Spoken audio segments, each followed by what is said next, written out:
네, 안녕하세요. 반갑습니다. 생글독서 논술입니다. 저는 생글교육 대표로 있고요. 그리고 방화 본점 원장으로 일하고 있으면서 이번에 강서구 마곡에 작은 교실을 하나 새로 오픈하게 되었습니다. 마곡에 있는 교실은 제가 전담하게 될 거고요. 관련해서 여러 가지 문의들이 있을 것 같아서 이렇게 안내 영상을 드립니다. 우선 상담에서 가장 제가 많이 받고 있는 질문 중심으로 답변을 드려보려고 합니다. 자, 가장 먼저 나오는 질문은 이거예요. 자, 1번. 생글도 프랜차이즈인가요? 네, 맞습니다. 생글도 프랜차이즈예요. 제가 10년 정도 독서논술을 지도하고 있고 2020년도에 생글 교육으로 창업을 해서 현재 6개 지점이 운영 중에 있으니까 프랜차이즈 맞습니다. 프랜차이즈 맞냐라는 질문 속에는 뭐가 사실은 들어있다라고 제가 느껴지냐면 동네에 여러 프랜차이즈 독서논술 학원들이 많이 생겨나고 있는데 이제 기존의 독서논술 학원들에서 어느 정도 어떤 교육의 질에서 좀 의구심을 가진 분들이 생글도 프랜차이즈냐? 너네도 비슷한 거 아니냐? 이제 이런 느낌이 좀 있어서 이제 거기에 대한 답변을 추가로 드려야 될 것 같아요. 그거 이제 2번 질문으로 이어서 하도록 하겠습니다. 자, 두 번째 질문은 바로 이거죠. 생글은 다른 독서논술 학원들과 그렇다면 무엇이 다른가요? 네, 정말 많이 다릅니다. 우선은 기존 독서논술 학원들에서는 자체 제작한 교재들이 있어요. 그 교재들을 열어보시면 보통은 뭐 2페이지, 3페이지 정도의 평균 지문이 나오고 그걸 읽고 이해한 글을 답을 달거나 글을 쓰거나 이제 이런 방식을 취하고 있죠. 그러다 보니까 읽어내야 될 글의 양이 굉장히 짧고 작습니다. 네, 생글은 통으로 읽습니다. 저희는 자체 교재를 뭐 보조 교재, 뭐 한자어 교재나 이런 건 현재 제작 중이지만 자체로 그러한 시리즈 교재를 만들 계획은 전혀 없고요. 왜냐하면 세상에 있는 모든 좋은 책이 다 교재일 수 있어요. 거기에 문을 활짝 열어놔 버렸습니다. 다만 여기서 어떤 책이 진짜 좋은 책이냐? 이제 이 질문이 나오는 거죠. 거기서는 이 시중에 나와 있는 출판사들이나 아니면 이제 교육청에서 제시하고 있는 학교마다 나와 있는 어떤 도서 추천 도서 목록 이런 건 전혀 저희는 참고하고 있지 않고요. 단연간 교습을 통해서 정말 해당 학년에 어떤 책은 꼭 읽혀야 될 만큼 좋은 책이야. 그런데 그것을 그 해당 학년 아동이 스스로 읽기에는 어려울 거야. 바로 이런 책들이에요. 네. 그래서 교사의 도움을 받아서 이 아이들이 이제 그 책을 꼼꼼하게 한 권을 다 소화하게 합니다. 예를 들자면 5, 6학년 과정에서 조지 오웰의 동물농장을 읽어요. 동물농장 어린이용으로 압축된 거 많습니다. 시중에 나가보면. 근데 그거는 읽으면 뛰어다니는 돼지 얘기고요. 조지 오웰이 얘기하고 있는 말하고자 하는 모든 권력은 부패한다라는 것을 찾아내기 어렵습니다. 저희는 원전 그대로를 읽어요. 네, 그래서 이 책이 나오게 되는 배경 시대부터 해서 다 얘기를 합니다. 그러니까 이런 독서 지도를 할 수 있는 것은 기존 독서논술 학원들과 가장 다른 점이라고 할 수 있겠죠. 네, 그러면 생글은 어떻게 교재를 고릅니까? 현재는 이 여러 지점 원장 선생님들과 같이 의논을 해요. 정말 새로 좋은 책이 나왔다 알려지면 일단은 읽어보고 추천을 합니다. 그러면 전체 선생님들이 같이 스터디를 하고 이 책을 저희의 교재로 올릴 만큼 좋다. 아니면 그냥 추천 도서 정도로 놔야 되겠다. 그래서 저희가 구분을 하고 있는데 만약에 야 이거는 정말 5학년 꼭 읽혀야 돼. 만약에 그런 책이 나오면 그건 명예의 전당이죠. 네. 그런 책들로 저희가 수업을 해서 생글을 오래 다니면 책장 하나 가득 정말 기가 막힌 책들, 다 읽어낸 책들, 다 읽고 논하고 글쓰기까지 해봤던 책들로 채우는 것이 저희의 목표예요. 네. 이런 독서논술 컨셉은 없습니다. 네, 없다고 자신해요. 있다면 제가 원조입니다. 두 번째 질문에 대해서 또 세 번째 질문하고 연결을 지을 수밖에 없을 것 같아요. 그럼 세 번째 질문은 생글 독서 지도사 선생님들은 어떤 점이 차별화되어 있을까요? 네, 저희는 기본적으로 고전을 읽는 단계까지 하실 수 있어야 돼요. 그러니까 고전을 강독할 수 있는 수준이 되려면 독서가 굉장히 깊고 넓어야 됩니다. 그러니까 독서 지도사 무슨 3개월 과정 이런 거가 있는 게 아니라 평소에 얼만큼 책을 잘 읽고 계신지가 가장 중요한 질문이에요. 그래서 이런 고전 지도를 뭐 플라톤 국가를 가르칠 수 없으면 생글 교사 되기 어려우신 거죠. 톨스토이를 아이들과 읽으면서 19세기 유럽으로 여행 갈 수 없으면 네, 생글 교사 되기 어렵습니다. 그러니까 굉장히 좀 급이 있어요. 네. 두 번째는 그러한 고전 지도를 하려면 또 뭐가 배양이 돼야 되냐면 역사를 굉장히 잘 아셔야 돼요. 그래서 중고등학생들을 놓고 한국사, 세계사를 가르칠 수 있는 수준까지도 요구됩니다. 여기에 플러스 독서 지도라는 것은요, 도서 목록으로 하는 게 아니에요. 독서 지도라는 것은 그냥 프로그램으로 돌릴 수 있는 게 아닙니다. 독서 지도는 정말 책을 사랑하는 사람이 정말 책을 사랑하지 않는 아이와 책과 아이 사이에서 가교가 되어 그 아이를 책의 세계 속으로 같이 이끌고 들어갈 수 있어야 돼요. 이것은 아이들과 정말 인격적인 소통과 신뢰와 교감 없이는 어려운 일이죠. 바로 그 부분에서 우리 생글 독서 선생님들은 아주 훌륭한 분들이십니다. 네. 이건 어떻게 확보할 수 있냐? 이건 교육학을 공부한다고 되지 않아요. 아이들과 교감하는 능력은 깊은 사랑에서 나옵니다. 아이들의 머리수를 학원 그 매출로 계산하면 이거 안 돼요. 아이들 한 명을 앉혀놓고도 그 아이와 교감할 수 있는 깊은 사랑과 애정과 신뢰를 가지고 있지 않으면 아이를 독서의 세계로 끌어가는데 큰 한계가 있습니다. 그렇기 때문에 생글 독서 논술 선생님들은 정말 소수정예에 탁월한 분들이시라고 제가 정말 확신 있게 추천을 드립니다. 네 번째 질문이에요. 네. 어쩌면 이게 가장 큰 궁금증이실 수도 있을 것 같습니다. 생글 다니면 성적이 좋아질까요? 네. 성적이 100% 좋아집니다. 생글만 보내주세요. 성적 다 오릅니다. 이렇게 얘기하면요, 가짜죠. 네. 저는 그런 약장수가 되고 싶지는 않고요. 통상 영어 수학 학원들 기준으로 했을 때 해당 학원에서 어떤 학생이 그 학원을 다니는 과정에서 뭐 3개월이 됐든 6개월이 됐든 해당 과목의 성적이 올랐다라는 퍼센티지를 보통 작게는 20, 많게는 30 정도 잡아요. 그러니까 20, 30%의 원생이 성적이 오르고 있으면 그 학원은 성공적으로 운영하는 학원입니다. 나머지 7, 80%는요, 얘들은 관리를 하고 있는 거죠. 얘들은 그거라도 안 했으면 공부를 진짜 안 했을 애들일 가능성이 크기 때문에 이거라도 해서 어느 정도는 유지를 하고 있는, 그래서 밑으로는 떨어지지 않고 언젠가 얘가 정신만 차린다면 위로 올라갈 수 있는 가능성을 확보하고 있는 정도죠. 네. 그런 면에서 생글에서는요, 생글을 다녀서 독서에 대한 태도가 근본적으로 개선이 됐습니다. 라는 것이 저희 모든 원장 선생님들하고 제가 이 질문을 같이 나눴던 적이 있는데, 가장 적게 잡은 분이 70%였어요. 네, 가장 적게 잡은 분이 70%는 못해도 독서가 다 좋아진 것 같습니다. 이 정도면 초대박입니다.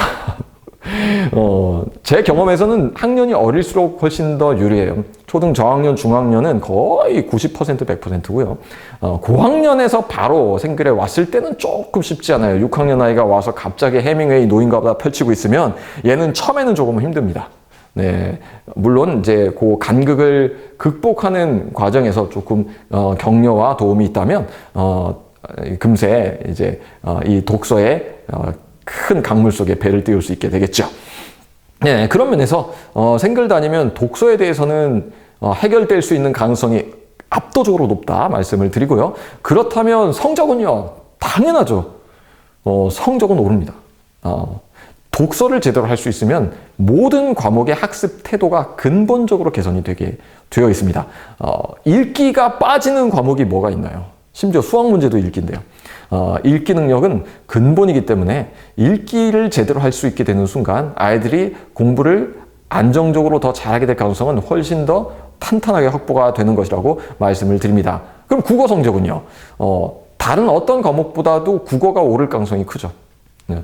근데 아니 선생님 근데 오를 가능성이 크다 정도로는 안심을 못 하겠는데요. 아니 그러면 어떻게 말씀을 드릴 수 있을까요? 100% 오릅니다. 그럴 수는 없고요.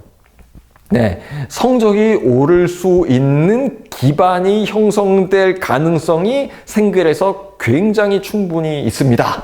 정도로 양심적으로 말씀을 드릴 수 있을 것 같습니다. 네, 다섯 번째 질문이죠. 네, 요즘은 수능 국어 비문학이 중요하다 하는데 생글 프로그램 보니까 문학 작품들이 훨씬 많으신 것 같아요. 그러면 생글은 왜 비문학을 하지 않나요? 생글 비문학 엄청나게 하는데 이제 요 질문이 나오는 이유가 요즘 그 수능 준비를 해야 되는 학년을 수능이 워낙 어려워졌으니까 자꾸 낮추는 거예요. 야, 고등학교 때는 늦었어. 중학교 때부터 해야 돼. 심지어 이제 초등학교 고학년부터 수능 지문 읽는 거를 시작해야 돼. 그런 면에서 비문학 읽기를 해야 돼. 이제 요 논리거든요. 그런데 문학이 덧뿌리예요. 읽기에 뿌리는 문학입니다. 문학은 이야기고 그 이야기 속에서 뭐가 배양이 되냐면 논리적인 인과관계를 따지게 돼요. 그러면 추론 능력이 생깁니다. 비문학만 가지고 추론 능력이 바로 빵 생기는 것보다 훨씬 더 안정적으로 깊은 뿌리를 내리게 만드는 것이 문학이에요. 또 하나는 문학을 읽으면서 아이들이 상상을 하죠. 그 상상을 하는 과정에서 추상화, 개념화 이런 것들을 할 수 있는 능력이 뇌에 형성이 되기 시작하거든요. 그러니까 문학을 읽는 것을 통해서 아이들이 학습에 필요한 뇌로 계속 발달해 갈 수 있다라는 것이죠. 그 과정에서 비문학은 저희는 6학년부터 조금씩 하기 시작합니다. 6학년 때 저희가 역사 과목과 함께 또 법조문, 그죠? 대한민국 헌법 공부하는 것과 사회 상식들을 계속 논하다가 6학년 2학기부터는 신문 칼럼들을 읽기 시작해요. 중학 과정에서는 이 매주 가장 중요한 교육 내용으로 신문 칼럼 읽기를 하고 있습니다. 네, 그래서 비문학 열심히 해요. 때 되면 다 합니다. 그러나 문학이 훨씬 중요하다라는 말씀을 드립니다. 마지막 질문으로요. 중학생 국어도 가르치시나요? 네. 중학생 국어도 가르칩니다. 네, 본 영상을 촬영하고 있는 시점이 2023년도 2학기 중간고사를 중학교들이 앞두고 있는 다음 주에 이제 시험 기간이라서 이번 주 내내 이 교실에서 아이들과 국어 문제 열심히 풀었어요. 그런데 중학 국어는 되게 쉬워요. 네, 중학 국어 과목 자체의 성적을 위해서 국어 학원을 그것만 위해서 보내고 있으면 사실 낭비예요. 왜냐하면 너무 쉬우니까. 정말 못해도 한 달만 준비해도 다른 암기 과목들 100점 맞을 수 있듯이 중학 국어는 만점 받을 수 있어요. 중학 국어는 쉽습니다. 문제는 중학 국어에서 요구되는 중학교 성적 관리 수준에서만 국어 공부를 하고 있다 보면 정말 큰일 나는 때가 오는데 그게 바로 고등학교예요. 완전히 달라집니다. 그럼 고등학교에서 요구되는 것은 무엇입니까? 수능형 지문에서 어떤 지문들이 나오는지를 보면 알 수 있어요. 네, 전혀 듣도 보도 못했던 시와 소설과 고문과 그 다음 비문학에서 뭐 경제와 철학과 이런 것들이 쏟아져 나와요. 그럼 중학교 때 이거 배운 내용이냐? 전혀요. 전혀 배우지 않았습니다. 그러니까 뭐를 요구하는 거냐면 너 이거 읽고 이해할 수 있지? 이거 읽고 이해할 수 있어야 대한민국에서 고등학교 과정을 공부할 수 있는 거야 라는 걸 묻고 싶은 거예요. 그러니까 읽기 능력 자체를 배양해야 되는데 우리 중학 국어라는 과목 자체만 열심히 공부하고 있으면 그 부분에서 굉장히 큰 펑크가 나 있는 건데 그게 중학교에서 성적은 계속 90점 이상 유지가 될 거기 때문에 안 보이는 영역이에요. 근데 고등학교 가서 이제 그게 확연하게 드러날 때가 오죠. 그렇기 때문에 생글에서는 중학 국어도 가르치고 그거보다 훨씬 더 큰 덩어리로 근본적인 읽기 능력을 배양합니다. 아까도 말씀드렸던 것처럼 이 신문 칼럼을 통해서 정치, 경제, 사회, IT, 세계 다 다뤄요. 그리고 한 번씩은 좀 심도 있는 논설문들을 설명문들을 읽습니다. 네. 또한 이 고전 작품 중에는 또 문학의 영역이 아니라 또 비문학의 영역으로 다룰 수 있는 것도 굉장히 많이 있어요. 꼼꼼하게 읽고 논하고 생각하는 또 그것을 정리해서 에세이 쓰는 연습까지 하고 있어요. 네, 그러니까 중학생 국어 이상이죠. 예를 들자면 작년 수능에 그렇죠. 금리 문제가 나왔거든요. 네. 근데 저희는 그 문제를 그 중학교 3학년들한테 던져 줘봤어요. 풀어요. 왜 그럴까요? 저랑 금리 기사를 읽었기 때문이에요. 그럼 중학과정에서 금리 얘기 나옵니까? 중학교 사회 3학년에도 금리는 안 나와요. 금리와 통화정책 안 나옵니다. 그건 고등학교에서 나오는 거예요. 근데 그런 게 이제 그 고등학교 1학년 올라가자마자 3월 모평에 그냥 나와버린다니까요. 그러니까 읽기 능력을 배양하는 그 교육이 중학 국어에 보이지 않는 훨씬 큰 덩어리일 수 있어요. 그렇기 때문에 네, 생글에서는 중학 국어도 하고 더 큰 것도 합니다. 네, 이 외에도 많은 질문들이 있으실 수 있는데 언제든지 방문하시면 상담을 통해서 제가 자세한 답변, 안내 도와드리도록 하겠습니다. 생글을 만나면 아이들이 똑똑해집니다. 생글을 만나면 100% 성적이 좋아집니다. 장담은 못하겠어요. 그러나 많은 아이들이 성적이 좋아질 것이고요. 예를 들면 최근 몇 년 동안 특목고에 합격한 애들도 굉장히 많이 있어요. 그러니까 생글을 만난 덕분에 그것이 결정적인 변수가 돼서 합격했다라는 애들. 네. 최근에 경기외고 IB반에 탑으로 들어간 친구도 저랑 독서로 했던 것이 이 가장 중요한 변수가 됐다라고 얘기를 직접 합니다. 네, 그래요. 제가 그런 사람이다 이렇게 자랑하는 것만은 아니고요. 독서의 힘이에요. 독서의 힘. 제대로 된 독서가 아이들의 성적에 긴밀하게 연결되어 있다. 물론 성적이 안 오르는 애들도 가끔 있어요. 그렇지만 저는 그래도 독서는 그 애들에게 필요하다라고 생각해요. 왜냐하면 독서를 통해서 적어도 생각하고 읽고 생각하는 그 세계 속으로는 들어올 거거든요. 국어 성적은 별로 안 나오지만 백범일지를 읽으면서 나도 이렇게 멋지게 살아야 되겠다라는 마음을 갖는 그 친구가 어쩌면 국어 성적보다 더 많은 것을 그 시간에 얻었을 수도 있는 거잖아요. 네, 그렇습니다. 그래서 맡겨주시면 성심성의껏 이 독서를 통해 넓은 깊은 세상과 함께 만나는 독서 여행을 떠나도록 하겠습니다. 감사합니다.